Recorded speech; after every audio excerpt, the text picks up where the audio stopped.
Hello and welcome to my first video about the history of Devon's railways, and I've come to Haytor today where granite is exposed and has been quarried for years for building material.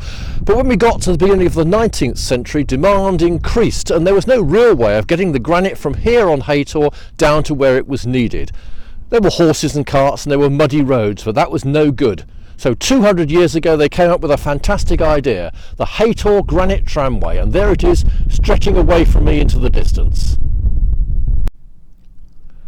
The tramway was laid with granite blocks about 4 foot long and 4 foot 3 inches apart, and when you got to a junction like this one there was an oak or a steel block that used to pivot on that hole there, on a pin going into that hole there, and could swing to direct the trains down one line or the other.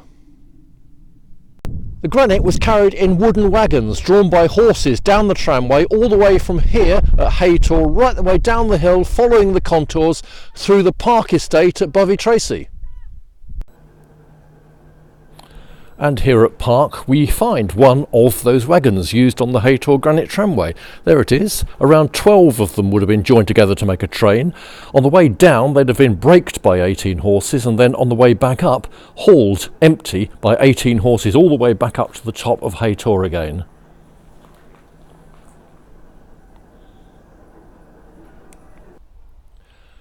And this is where the Haytor Granite Tramway came to an end, 10 miles from Haytor at Ventiford Basin, right by the Stover Canal. Here the granite was unloaded onto barges and taken down the canal as far as the River Teign, and from there into Teignmouth, where a special dock had been built to accommodate it in 1827. The blocks of granite were taken all over the country. In fact, a lot of it went to London, and there it was used to make the British Museum and to help make London Bridge, which is now, of course, in the deserts of Arizona, so Haytor granite really has travelled a long way.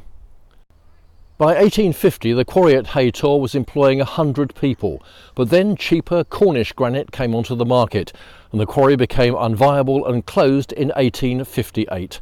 The railway fell into disrepair and part of it was taken over by the Moreton Hampstead branch line, which is over there in the trees behind me. That'll be the subject of another video in our series on Devon's railways.